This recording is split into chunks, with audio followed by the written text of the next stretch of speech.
She built her empire from nothing. But she never forgot what hunger felt like. That's why when she saw two boys fighting over a half-eaten sandwich, she felt something she hadn't felt in years. Then the younger one looked up at her and said, "You look like our mom," before she stopped smiling. Evelyn Harrington was accustomed to being noticed. As the founder of Harrington Global Equity and one of the most recognizable philanthropic figures in the city, her presence carried quiet gravity. Restaurants adjusted lighting when she reserved private rooms. Event coordinators rehearsed introductions twice when she agreed to speak. That evening had followed the same pattern, an exclusive dinner with investors discussing expansion into sustainable manufacturing sectors. The conversation had been strategic, forward-looking, precise. By the time she stepped outside the downtown restaurant, she expected nothing more than a calm walk to her waiting driver and the familiar comfort of controlled routine. The alley beside the restaurant was not part of her evening's design. It existed in peripheral shadow, separated from the polished glass entrance by a matter of steps yet worlds apart in atmosphere. That was where she noticed them. Two teenage boys stood near the service exit, moving with deliberate coordination. One examined sealed containers placed near a disposal bin, checking labels and expiration times with care. The other remained slightly behind, alert but not frantic, scanning the surroundings as though maintaining a silent perimeter. They were not chaotic. They were not careless. Their movements carried intention. There was dignity in the way they handled what others had discarded. Their names were Caleb Mercer and Isaiah Brooks. Caleb, the older of the two, had developed the habit of standing slightly forward in unfamiliar situations. Isaiah, quieter but observant, had learned to read environments before reacting to them. They had not arrived at this alley by accident. They had mapped which restaurants discarded untouched surplus at predictable times. They avoided confrontation. They avoided drawing attention. Survival for them was a discipline. Evelyn felt something unexpected settle in her chest. She had funded food distribution initiatives across the city. Her foundation's annual report highlighted millions directed toward hunger relief programs. Yet here, just steps away from a private dinner that cost more than most families' monthly groceries, two boys sorted through what had been wasted. She told herself it was a systemic issue, not an individual one. Cities were complex. Programs took time to reach everyone. Still, the proximity unsettled her. The alley did not feel distant from her world. It felt adjacent. Caleb opened one container and inspected it carefully before setting it aside for Isaiah. There was no embarrassment in his posture, only focus. Isaiah nodded slightly, accepting the silent assessment. They worked as if performing a routine task, not enduring humiliation. That composure disrupted Evelyn's assumptions more than visible desperation would have. She could have continued walking. Many in her position would have. The driver stood by the curb, unaware of her pause. The restaurant door closed behind her, sealing in warmth and curated comfort. Yet she remained where she was, watching longer than politeness required. The moral contrast sharpened with every second. Billion-dollar portfolios and discarded trees. Investment forecasts and uneaten bread. The tension was not dramatic. It was quiet and undeniable. Caleb sensed observation before Isaiah did. His head turned slightly, eyes locking onto Evelyn without flinching. There was no plea in his expression, no immediate request. Instead, there was readiness. Not aggression, not accusation, readiness. He straightened subtly, positioning himself half a step in front of his brother. The movement was instinctive, protective without hostility. Isaiah remained steady behind him, studying Evelyn's tailored coat, her polished shoes, the driver waiting nearby. They understood who she was. Her face had appeared on billboards and charity campaigns. Recognition flickered, but it did not transform into reverence. Evelyn expected embarrassment when confronted by awareness. Instead, she encountered composure. The absence of shame unsettled her more than accusation might have. These boys were not caught doing something wrong. They were addressing a need efficiently. In that suspended moment, the city's invisible lines became visible. Wealth and scarcity existed within walking distance of each other, separated not by geography but by opportunity. Evelyn felt the weight of that realization pressing against the narrative she had built about impact and reach. Caleb's gaze did not waver. It carried a quiet certainty that suggested he was prepared not for charity, but for conversation. And for the first time that evening, Evelyn understood that what began as an ordinary step outside might not end as one. Caleb stepped forward with measured control, placing himself just slightly between Evelyn Harrington and Isaiah. The gesture was subtle, not confrontational, but instinctive. Protection had become second nature to him. Isaiah remained half a step behind, his posture calm yet alert, studying Evelyn not as a celebrity or benefactor, but as a variable in an uncertain equation. They had learned long ago that vulnerability required strategy. Evelyn approached carefully, aware that proximity alone could shift the balance of power in a moment like this. Up close, the contrast sharpened. Her tailored coat, the polished leather of her shoes, the faint scent of expensive perfume, each detail marked a life structured around access and influence. The boys, by comparison, wore worn jackets layered against the evening chill, their clothes clean but faded from repetition. Yet nothing about them suggested defeat. She spoke with composed sincerity, offering to arrange fresh meals from inside the restaurant. The proposal came easily to her.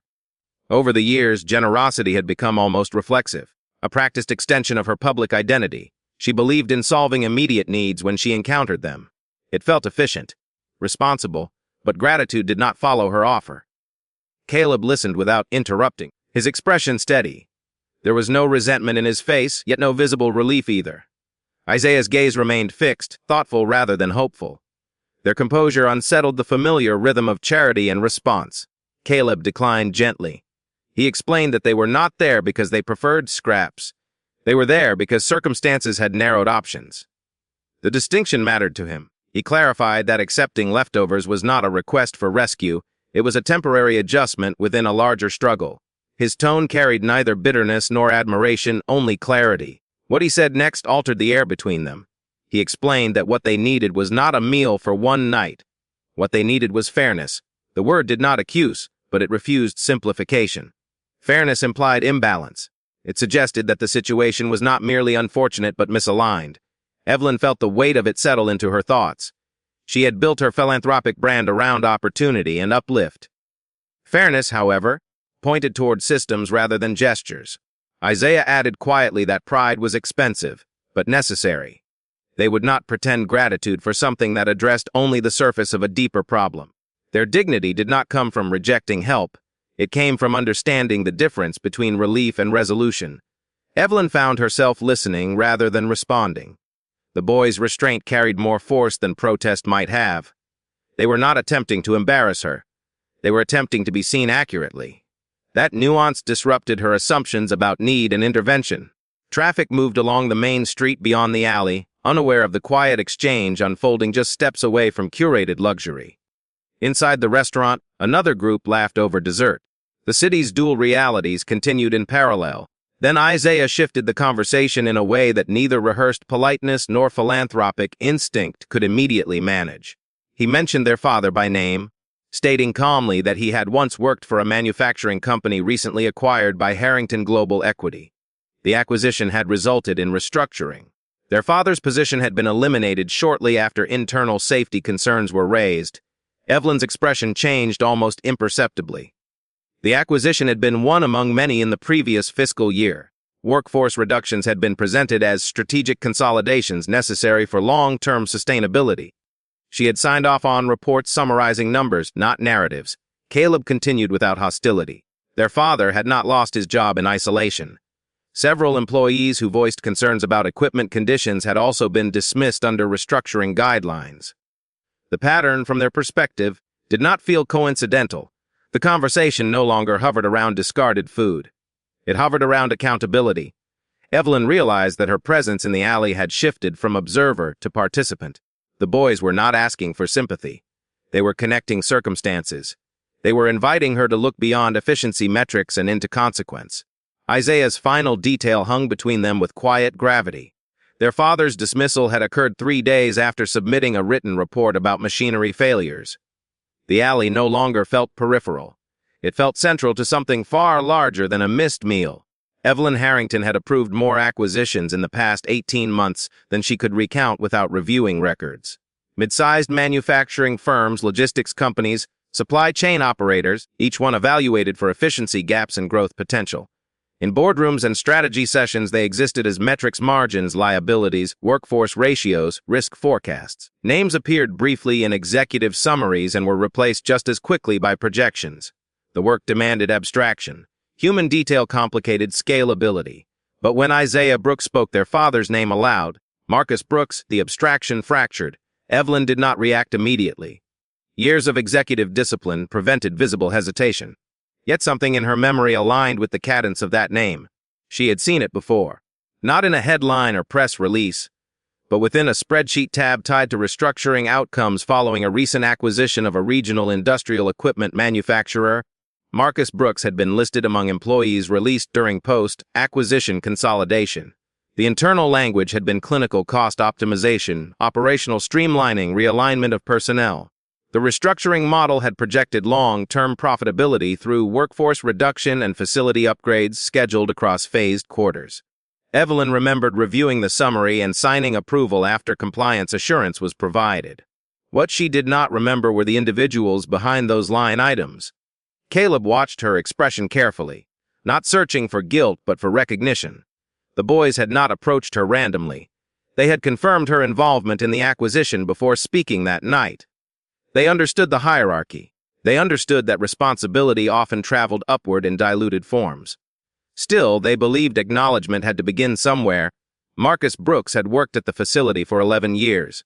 His role involved equipment oversight and maintenance scheduling. According to Caleb, he had taken pride in his reliability. Stability mattered in their household.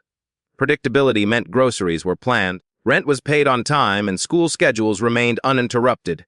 The termination letter arrived during what corporate documentation described as a strategic adjustment period. Severance was provided according to policy. From a structural perspective, the process met compliance standards. From the perspective of a family already operating on narrow margins, it dismantled stability. Evelyn felt something shift internally, something less defined than regret but heavier than discomfort. Corporate restructuring was not inherently unethical. Industries evolved. But she understood, perhaps more clearly in that alley than in any boardroom, that the language of optimization rarely captured consequence. The boys were not searching through discarded containers because of carelessness or irresponsibility. They were adapting to disruption triggered by decisions made at executive levels far removed from their apartment's kitchen table. Their father had found temporary work since the layoff, but income fluctuated. Medical benefits had lapsed. Savings had thinned faster than projections had suggested. Corporate reports never reflected that cascade. Evelyn considered the data models she had relied upon. Workforce reductions were assessed through cost curves and performance indicators. Risk assessments flagged potential reputational exposure, not household vulnerability. The separation between spreadsheet logic and lived reality had always existed, but rarely had it stood in front of her so directly. Caleb spoke evenly, clarifying that they did not believe she had personally selected names for termination. They understood hierarchy. What unsettled them was timing.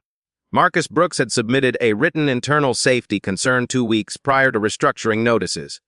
The report addressed recurring mechanical failures in one section of the facility, issues he believed posed risk to workers if not addressed promptly. Caleb had seen the copy at home, folded carefully inside a manila envelope their father kept on the kitchen counter.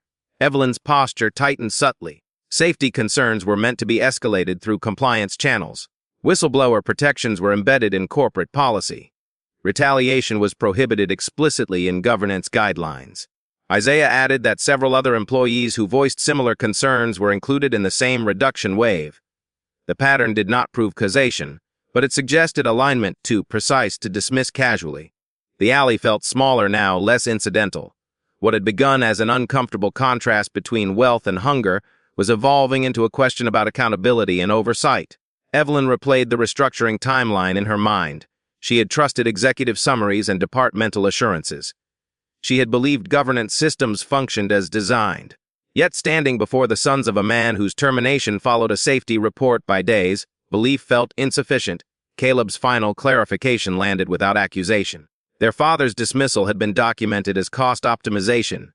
The safety report he filed had never been acknowledged formally in any communication they received. The implication was not shouted. It did not need to be. The allegation did not erupt into the night. It arrived quietly, almost clinically, as though Caleb were reciting a sequence he had rehearsed not for confrontation but for clarity. Marcus Brooks had filed internal safety concerns regarding malfunctioning equipment and deferred maintenance at the facility. Weeks later, during a restructuring phase that followed Harrington Global Equity's acquisition, he was included in a workforce reduction list. There were no dramatic accusations, no raised voices, only dates that aligned too precisely to ignore. Evelyn Harrington felt the reflex of defense surface almost immediately. Corporate governance policies were clear. Compliance protocols were standardized. Whistleblower protections were embedded into acquisition frameworks specifically to prevent retaliation. Internal audit systems existed to ensure ethical alignment during restructuring. She had built her reputation partly on strengthening those systems, yet standing in the dim spill of alley light. Policy language felt distant from lived experience. Caleb acknowledged that he did not possess definitive proof of direct retaliation. What he had were patterns. His father's safety report had been submitted through official channels. The restructuring memo had been distributed shortly afterward. The separation of events from a corporate vantage point might appear procedural. From a household perspective, it appeared consequential. Evelyn's mind moved through familiar rationalizations. Workforce reductions often coincided with post-acquisition reviews. Redundancies were identified. Departments were consolidated. Timing alone did not confirm causation. She had reviewed the restructuring summary as a macro-level adjustment, not an individual narrative. She had trusted the executive compliance sign-off that accompanied it.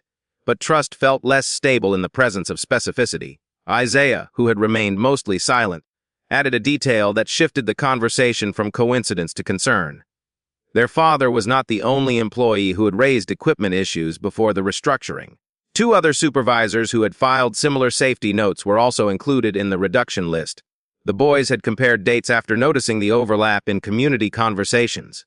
The pattern did not shout retaliation, but it whispered alignment, the possibility that safety concerns were categorized as operational disruption rather than protection introduced a darker implication. If efficiency metrics were prioritized over equipment upgrades, and if employees who flagged risks were viewed as obstacles to cost containment, then restructuring could mask more than optimization. Evelyn felt the structure of her certainty narrow. She had built her leadership identity around strategic discipline and ethical growth. She believed in scalable systems that corrected themselves when designed properly. The suggestion that those systems might have filtered out inconvenient voices unsettled her more deeply than public criticism ever had. She examined her own memory. During the acquisition briefing, risk mitigation had been discussed in broad terms. Operational inefficiencies were outlined. The phrase workforce recalibration had been used to describe the reduction phase. No one had framed the term in relation to whistleblower activity. At least, not explicitly. Caleb spoke again, his tone steady but firm. He clarified that their intention was not to accuse recklessly. They understood complexity. What they could not accept was silence. Their father's dismissal had destabilized their household not simply because of lost income, but because it suggested speaking up carried consequence. The emotional weight of that realization settled differently than financial data ever could. Corporate strategy might absorb fluctuations in profit margins, but families absorb disruptions in trust. The boys' search for food that evening was not symbolic theater. It was a direct outcome of structural shifts initiated far above their reach. Evelyn recognized something uncomfortable within herself. Her immediate instinct to defend the system revealed how deeply she relied on it for moral insulation. If the framework was sound, then responsibility was diffused. If the framework had blind spots, then accountability narrowed. The alley, once incidental, had become a convergence point between abstraction and accountability. Caleb then added a final detail, one that altered the balance entirely. Their father had kept copies of his safety report and related correspondence. They had access to the documentation. They were not certain what to do with it. They did not know who could be trusted to review it objectively. The statement was not a threat. It was an invitation weighted with uncertainty. For the first time that evening, Evelyn understood that the decision before her was not about charity, reputation, or optics. It was about whether she would remain an executive observer or step into the implications of what she had built. And as the night deepened around them, she realized that whatever she chose next would not remain confined to an alley behind a restaurant. Evelyn Harrington did not sleep easily that night. The conversation in the alley followed her home, threading itself through the quiet architecture of her penthouse in ways no investor briefing ever had. She had built her life on decisiveness, on the belief that clarity emerged through analysis. Yet the certainty she normally relied upon felt diluted by the memory of Caleb's measured tone and Isaiah's steady gaze. Before dawn, she requested a full internal review of the manufacturing acquisition tied to Marcus Brooks. The request was framed as routine oversight. She did not reference the alley. She did not mention the boys.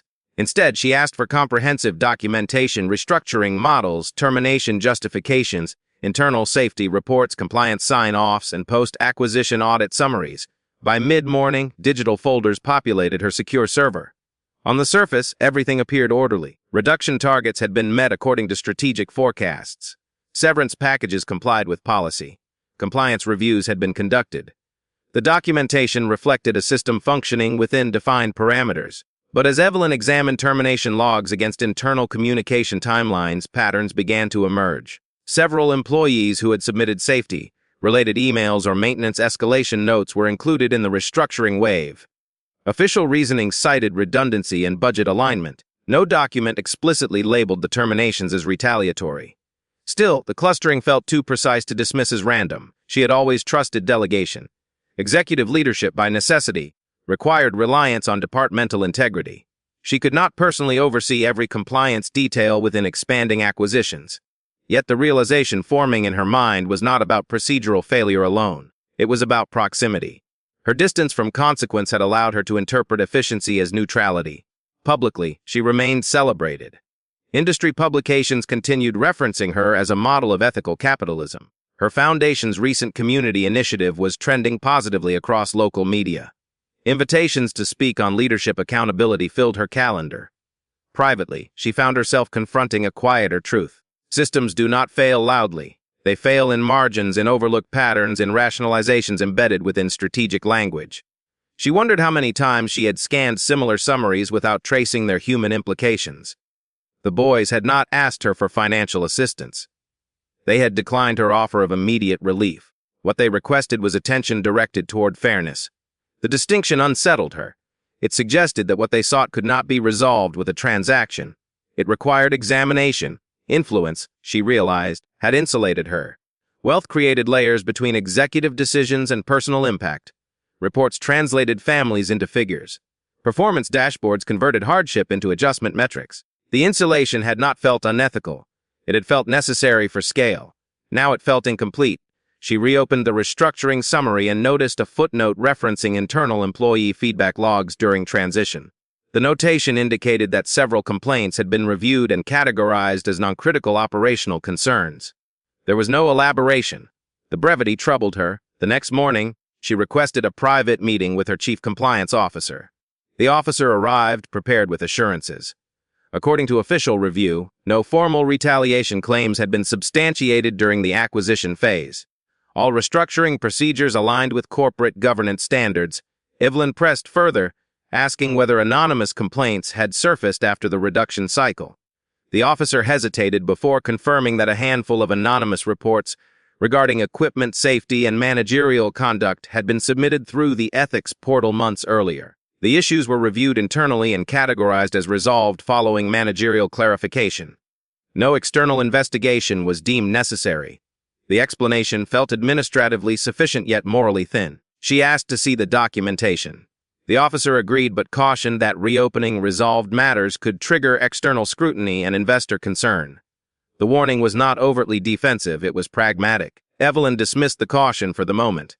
Investor confidence had never felt as fragile as her internal equilibrium did now.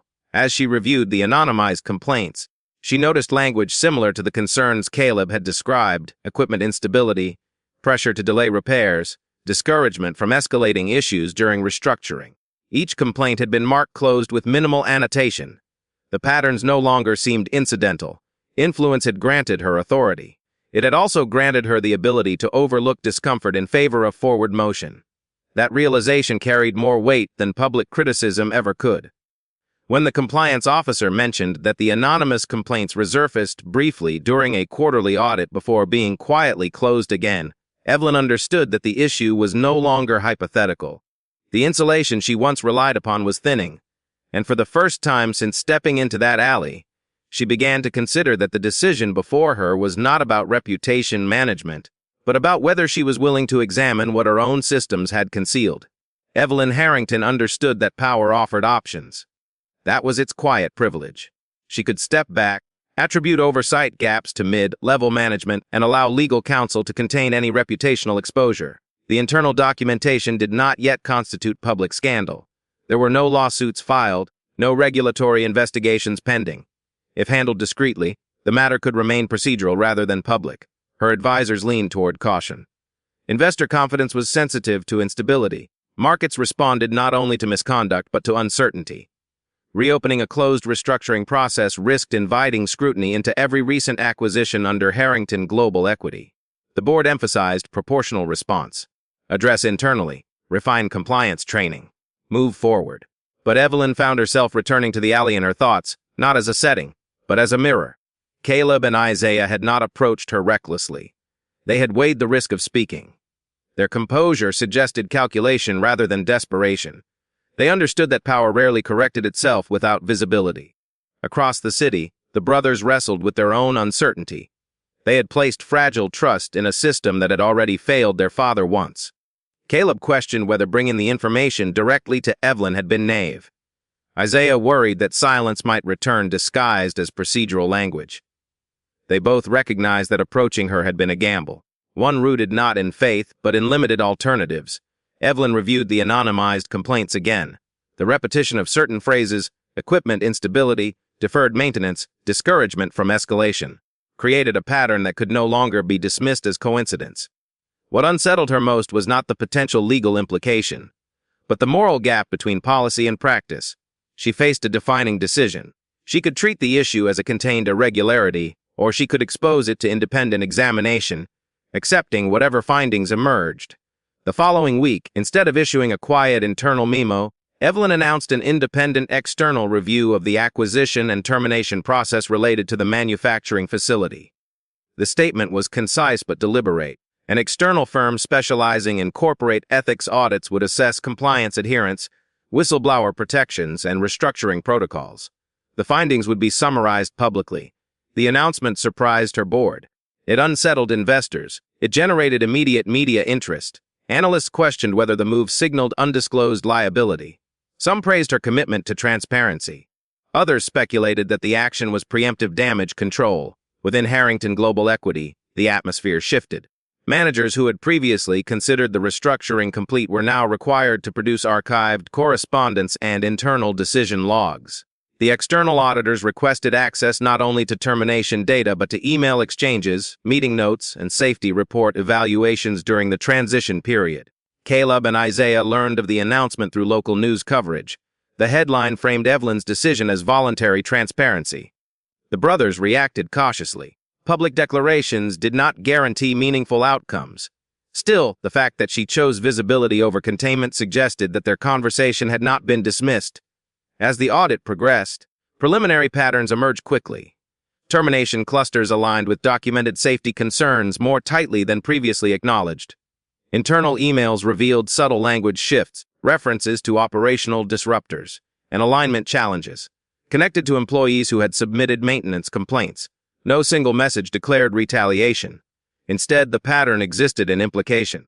One particular email exchange drew attention from auditors. A mid-level executive had described recurring safety reports as counterproductive during consolidation optics. Another referred to escalating concerns as disruptive to strategic transition. The language did not accuse directly. It reframed safety advocacy as interference. Evelyn read the preliminary summary with controlled composure. The words, disruptive and counterproductive, echoed differently now. They suggested not malicious intent, but misaligned priorities, efficiency over vigilance. The review was far from complete. Official conclusions had not been published. Yet the emerging evidence indicated that the issue extended beyond isolated oversight. What had begun as an encounter beside discarded meals was evolving into structural examination. And as the auditors continued combing through correspondence, it became increasingly clear that the narrative of clean restructuring might not withstand sustained visibility. The independent review did not arrive with dramatic language or sweeping accusations. It arrived in measured paragraphs, supported by charts, timelines, and correspondence logs. Its tone was restrained, almost clinical. Yet the implications carried weight that no headline could soften. Employees who had submitted documented safety concerns were disproportionately represented in the restructuring layoffs. While the findings stopped short of labeling the pattern as explicit retaliation, the alignment between whistleblower activity and termination timing was statistically significant. Evelyn Harrington read the executive summary twice before requesting the full report. The language was cautious but unmistakable. Compliance policies had existed. Reporting channels had functioned. Yet internal managerial discretion during consolidation appeared to have reframed persistent safety advocacy as operational friction. The pattern was not overt sabotage, it was subtle misclassification. Concerns were labeled disruptive during a period when efficiency was prioritized above all else. The distinction unsettled her more than outright misconduct might have. It suggested that the system had not collapsed, it had drifted. Efficiency metrics had quietly overshadowed vigilance. In that drift, employees who insisted on maintenance upgrades became inconvenient variables in a model designed to stabilize quarterly optics. When the report was finalized, Evelyn chose not to dilute its conclusions. At a press conference held at corporate headquarters, she stood without prepared remarks beyond a brief opening acknowledgement. Cameras captured the room from multiple angles. Analysts expected defensiveness or legal hedging. Instead, she accepted oversight failure under her leadership. She stated that while no documented directive ordered retaliation, the pattern revealed a breakdown between policy and practice. She announced immediate reinstatement offers for affected employees willing to return, along with a compensation review for families whose financial stability had been compromised by restructuring decisions influenced by safety reporting patterns. Her tone was neither dramatic nor performative. It was deliberate. She acknowledged that governance systems, no matter how structured, required constant vigilance against subtle distortions. Efficiency without ethical calibration, she admitted, had consequences. Then she added something unanticipated. Without naming them, she credited two young men who had confronted her privately and forced her to examine the gap between strategic abstraction and lived reality. She explained that leadership required listening not only to boardrooms but to those standing at the margins of decision-making. The room shifted perceptibly at that moment. The narrative moved from corporate correction to personal reckoning. Reporters noted the deviation from standard crisis management language. Social media reactions fractured quickly. Some praised her transparency and accountability. Others questioned why such oversight had required confrontation from teenagers rather than internal vigilance. The city responded in layers. Advocacy groups demanded broader regulatory reform across industries. Business commentators debated whether Evelyn's decisions signaled strength or vulnerability. Investors recalculated risk projections. Editorial columns alternated between admiration and skepticism. Caleb and Isaiah watched the press conference from their small living room, the television volume low. They did not react with celebration. The announcement was significant, but trust was not restored through public acknowledgement alone. They understood that structural reform required sustained attention beyond headlines. Requests for interviews began arriving within days. Media outlets sought to identify the unnamed young men referenced at the conference. The brothers declined every inquiry. They had not acted to become symbols. Their intention had been specific, to challenge a pattern that had altered their father's livelihood. Evelyn's reinstatement offer was delivered formally to Marcus Brooks along with a compensation review notice. The letter acknowledged procedural misalignment during restructuring and invited him to meet with the independent oversight panel. The unexpected call from the company arrived shortly after. Marcus answered cautiously.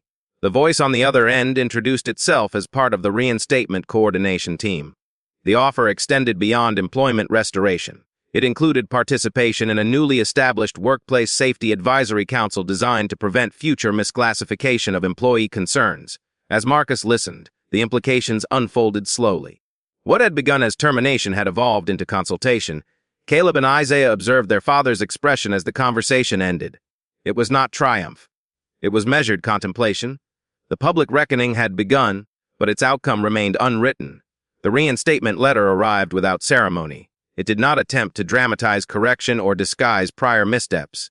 Marcus Brooks was formally offered his previous role with expanded authority and safety oversight, along with written protections ensuring that advocacy regarding equipment concerns would be insulated from performance-based retaliation. The offer included participation in a newly established Workplace Accountability Council, an independent advisory body designed to monitor restructuring practices across Harrington Global Equities' portfolio. Marcus did not respond immediately. Employment restoration could not erase months of instability.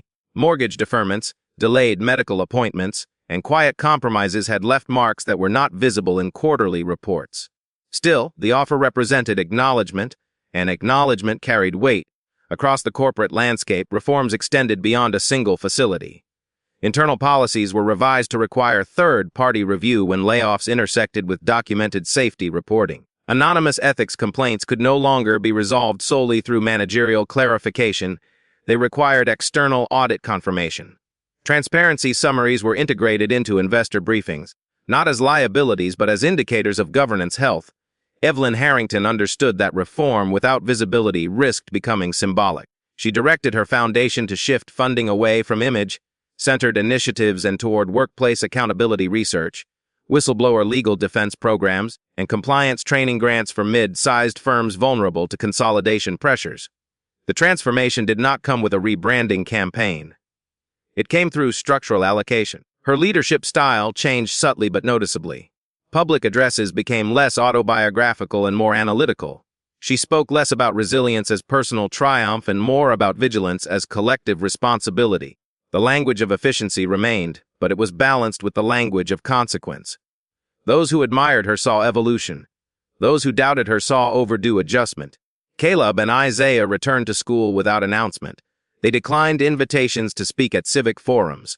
They did not want their father's experience converted into narrative currency. Their objective had never been exposure.